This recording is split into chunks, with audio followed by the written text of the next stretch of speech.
As frequentes denúncias envolvendo organizações não governamentais, as chamadas ONGs, têm colocado sob suspeita a atuação dessas entidades. As ONGs não podem ter fins lucrativos e devem desenvolver atividades de interesse público. A dúvida que surge junto com as denúncias de corrupção é se elas estão cumprindo o seu papel na sociedade.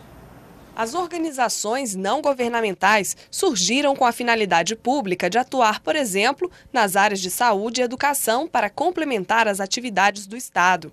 O Irá é presidente da ONG Rodas da Paz. Sua entidade não recebe recursos do governo. O trabalho é totalmente voluntário. São realizadas atividades em prol de um trânsito seguro, com atenção especial para os ciclistas. De acordo com o Irá, as ONGs servem para promover ações sociais. A gente recebe centenas de bicicletas para doar para pessoas carentes que precisam, querem usar a bicicleta, mas não têm condições de comprar. Então a gente realmente chama vários parceiros, emissoras de rádio, correios, o Exército que ajuda com o caminhão para recolher as bicicletas.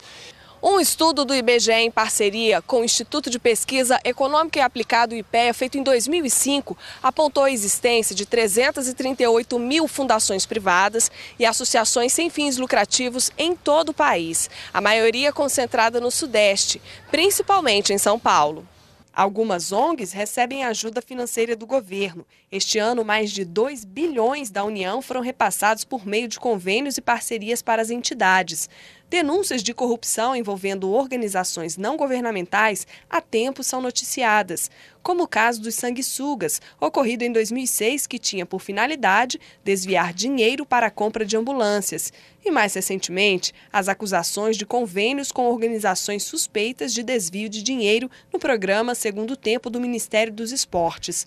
Para Gil Castelo Branco, da ONG Contas Abertas, as fraudes acontecem porque não existe transparência no relacionamento do governo com essas entidades. O próprio governo tem hoje um sistema, que é o sistema de gestão de convênios e contratos de repasse. Se o governo disponibilizasse esse Siconv, ou algo semelhante, talvez até mais simplificado, nós poderíamos saber exatamente quem são os dirigentes dessa organização, quem é o responsável pela organização, quanto ela está recebendo do governo, o que ela se propõe a fazer. Por causa das irregularidades, o governo decidiu suspender os contratos com as organizações e entidades privadas sem fins lucrativos, firmados com todos os órgãos.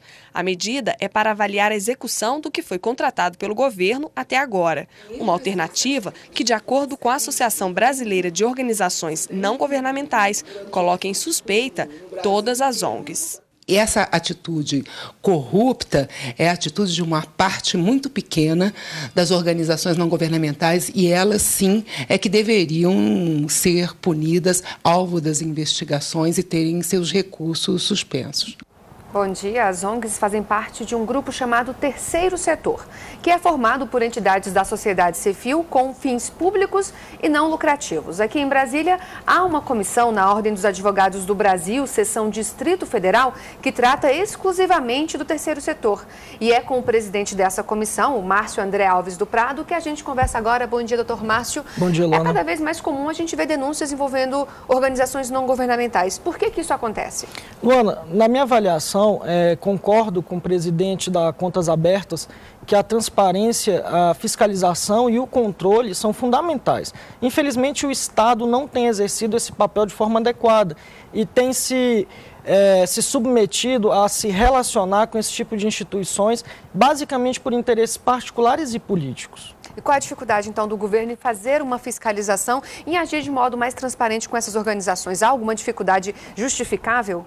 Eu acho que, tecnicamente, não há uma justificativa. Eu acho que a transparência não ocorre de forma adequada em função de interesses próprios e políticos. Agora, doutor Márcio, a legislação também favorece esses casos de corrupção? Infelizmente, Luana, nós que trabalhamos no terceiro setor, temos atuado no sentido de pressionar o Estado para criar um marco regulatório para as instituições do terceiro setor.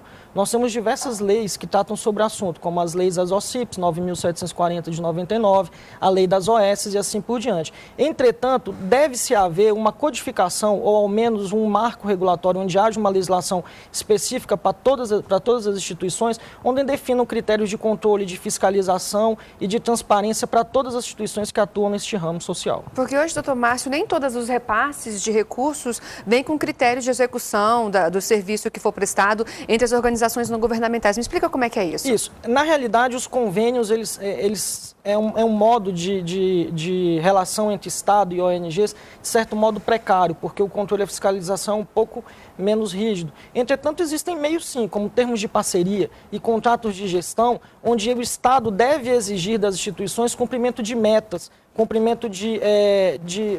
e cumprimento de resultados, para que possa continuar fazendo repasse das verbas para as instituições. E pode ser saudável essa relação entre as organizações não governamentais, as organizações da sociedade civil e o governo? Pode ser saudável? Não só pode, como deve, porque as ONGs elas atuam, infelizmente, nas ausências do Estado, de forma a complementar as atividades do Estado. Elas podem atuar na saúde, na educação, na assistência social, na cultura. Então, veja bem, a partir do momento que a sociedade se une no sentido de tentar atender ao povo de modo geral, nas demandas que são necessárias, exemplo prático, Santa Casa, Sara Kubitschek, são ONGs, são seríssimas. O termo ONG não é muito adequado, mas são fundações e associações devidamente regulamentadas e que têm transparência, controle e fiscalização. E o trabalho é fundamental para o atendimento do povo em todos os estados, no país inteiro, que é um país continental, né? Quer dizer, é preciso separar aí quem trabalha de quem não trabalha, né, concordo plenamente com a presidente da ABONG ao afirmar que uma pequena parcela, muito pequena mesmo, está sendo, ela tá sendo a razão para que haja um decreto que suspenda verbas do poder público para todas as outras que são instituições sérias. Infelizmente, essa é a realidade que a gente está vivendo hoje e que essa situação que foi criada em função desse decreto tem trazido bastante preocupação para as instituições ONGs sérias, corretas, que têm atendido o povo de forma adequada. E essa situação, no seu ponto de vista, vai mudar quando?